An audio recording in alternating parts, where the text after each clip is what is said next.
They've gone final in Brazil. An easy victory for Team USA, something we haven't said in a handful of games. 27-point win over Argentina in the medal round, the first game of the medal round. So the Americans advance to the semifinals. And remember, their last three games, they had won by a combined 16 points, so a much more convincing win.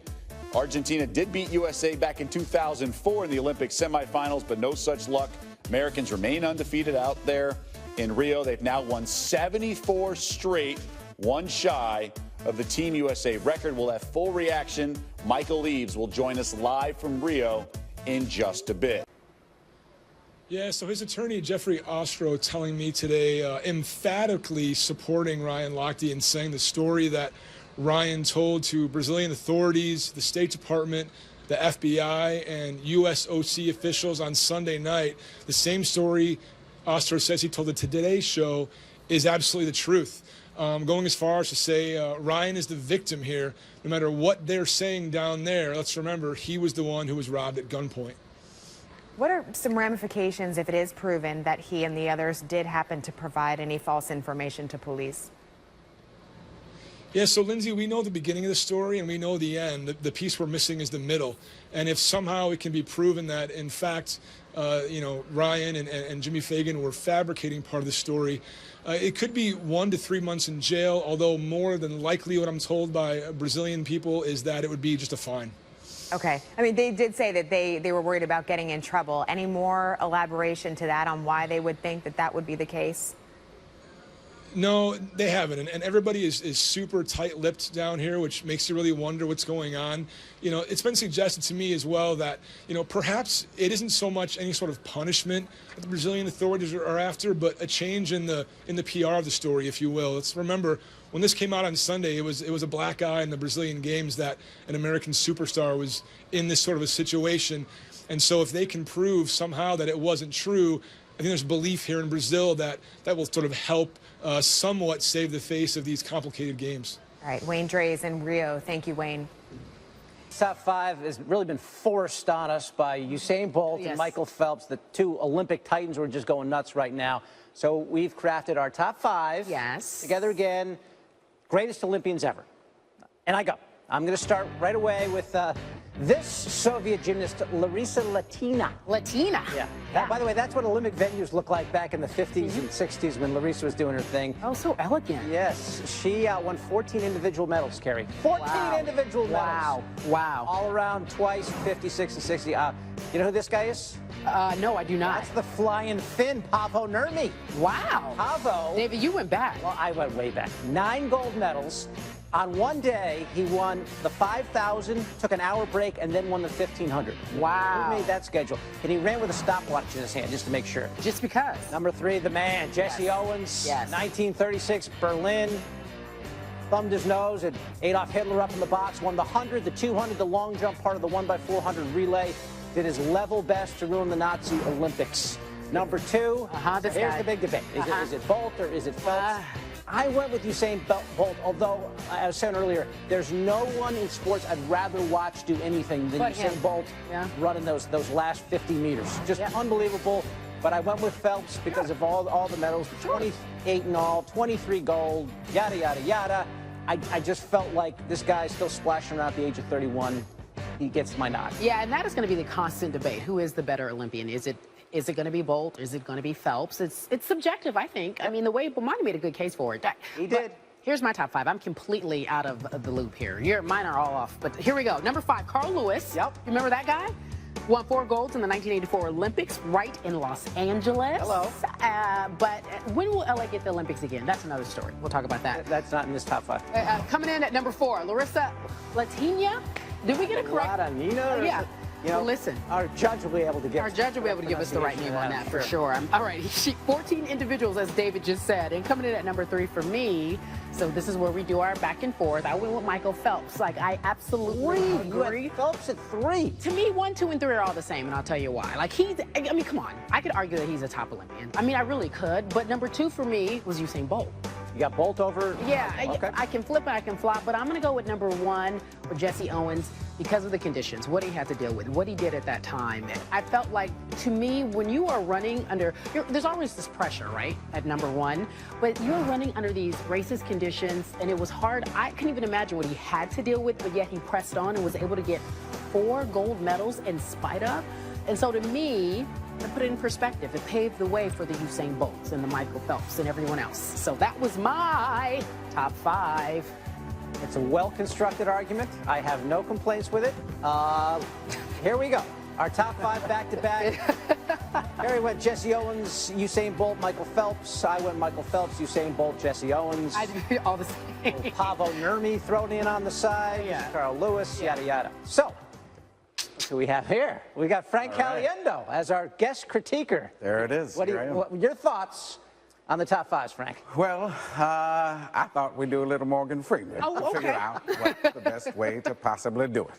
But I don't know if you mentioned that I was going to be on the fantasy football thing that's coming up too. Yes, oh, you're going to get to that. Frank trying to plug himself and not giving all He's the anchors producing the their show turn now. to do what they need to do.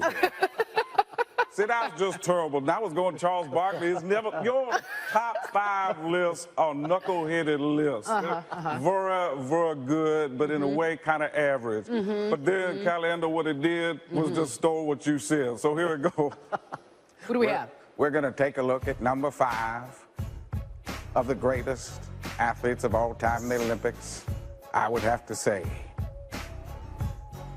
Larissa Latania. I'm not even sure how to say it. I just wanted to try and pronounce it. A lot of Is fun that her today. name? I wasn't sure if that was the way to go.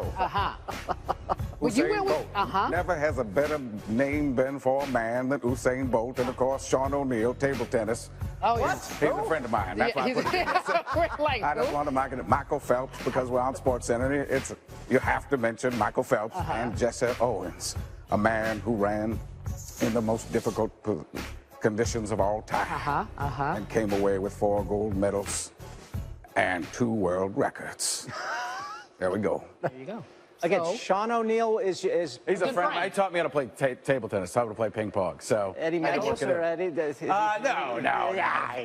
The medals aren't important. It's not winning that's important at the It's Olympics. not? It's participating. I don't know what you guys are thinking. Yeah, Sean O'Neill, my bad. Where I am now is exactly how I want to finish. And by finish, he means start anew. Michael Phelps swearing off Tokyo, saying these Olympics are his last. The 31-year-old wants to chill with his 3-month-old son, Boomer, marry his longtime girlfriend, Nicole. Ready to expand his little family. No interest in extra hardware because really, honestly, he has no place to put it. Our Wayne Drays caught up with the most decorated Olympian at the Crave Jerky event in Rio. You know, over the last 24 years of my career, it's kind of just little small stepping stones that were running through my head kind of the last day, just because it's all coming to an end. This is it. Not gonna swim competitively ever again, and it felt good this time, because I think last time I wanted it to just end quick. I wanted it to be over, and now I was actually enjoying it.